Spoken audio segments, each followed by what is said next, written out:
So good day everyone, this is a continuation of my report which is about just physical and cognitive development and middle adulthood. So today I will discuss the psychosocial crises of sa ating middle adulthood, which is degenerativity versus stagnation. So what is degenerativity versus stagnation? So it is a psychological crisis that can be understood as a pressure on an adult to be committed to improving the life condition of the future generations. So dito, according sa book ni Papaya, it encompasses procreativity, productivity, and creativity in those the generation of new beings as well as of new products and ideas, including kind of self-generation concerned with further identity and development. So generativity, this refers to our desire to contribute sa society to improve the lives of future generation. So magagawa natin siya through activities like parenting, teaching, or community involvement. So according to Erikson's observations, generativity is a form of a result of experiences of maintaining the world, nurturing and being concerned and caring. So next, as we have the psychosocial crisis about under siya sa generativity, which is according kay Stewart and Van de Water suggested that generativity arises through three phases, which is ito yun siya yung first, the generative desire or motivation. It believes in one's capacity for generative action and subjective sense of generative accomplishment. So first is generative desire or motivation. Ito yung siyang initial drive or motivation to contribute to society and future generation, whether through caring for others or creating something meaningful. The number two is a beliefs in one capacity for generative action. Ito yung the confidence that one has the ability to make positive impact, whether through raising a children, mentoring, or contributing in the community. And the last one is a subjective sense of generative accomplishment. Ito yun siya yung feeling of personal fulfillment and satisfaction from knowing that one's action have made a meaningful contribution or differences in the lives of others or in society. So these phases highlights a process which is the individual become motivated, take action, and ultimately feel that they have achieved something significant and fostering future generation or contributing to the broader world. And then next is we have the dito sinasabi that Erikson suggested that the outcome of the crisis of generativity versus stagnation has an implication for adults as the next life stage in the form of grand generativity. So we have the measuring generativity. It is a generative concern. It is a sense that one is making difference in the lives of the others.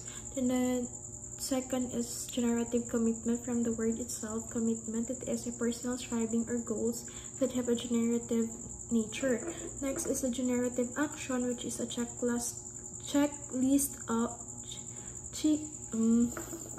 it is a checklist rather of an actions that a person has performed in the past 2 months that involve creating and maintaining or offering. Next is a generative narrative, which is autobiographical recollection coded for generative meaning.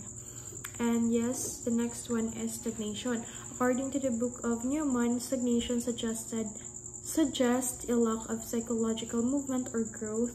Those unable to cope with managing a household, raising a child, or managing their career are likely to feel psychological stagnant at the end of middle adulthood. So, stagnation involves a sense of self-absorption and lack of purpose, whereas an individual feels disconnected or unproductive. So, successfully navigating this stage leads to a sense of fulfillment, while stagnation can result in a feeling of frustration and purposelessness. Nagkakaroon tayo ng first is we have the kapag nakaka-experience tayo ng stagnation, can be maging differ siya significantly between individuals such as narcissistic and depressed. Next is the experience of stagnation can differ significantly between individuals, such as maka-experience sila ng ay magiging sila, narcissistic and depressed adults. So what is narcissism based sa book ni Newman? It is an experience of stagnation may differ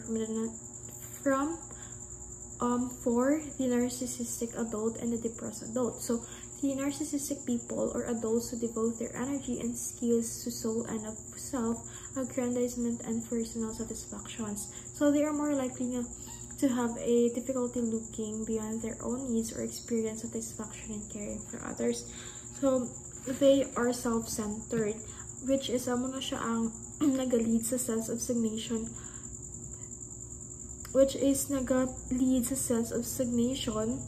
na napupunta sa isolation and lack of meaningful connection sa iba. So on the other hand, we have the depression chronically depressed people do not feel a sense of accomplishment during middle adulthood.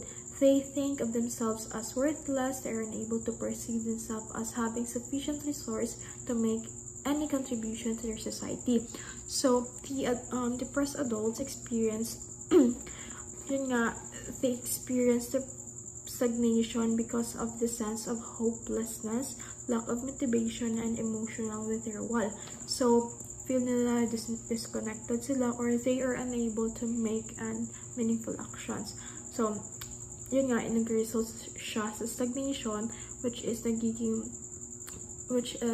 galing siya sa pervasive sense of hopelessness or sadness. So in the both cases, stagnation arises from an inability to engage with the broader world, but underlying emotional and psychological dynamics differ. So narcissism nag-focus siya sa self-importance, while depression is often marked by emotional numbness or despair. And that is where my report ends. Thank you.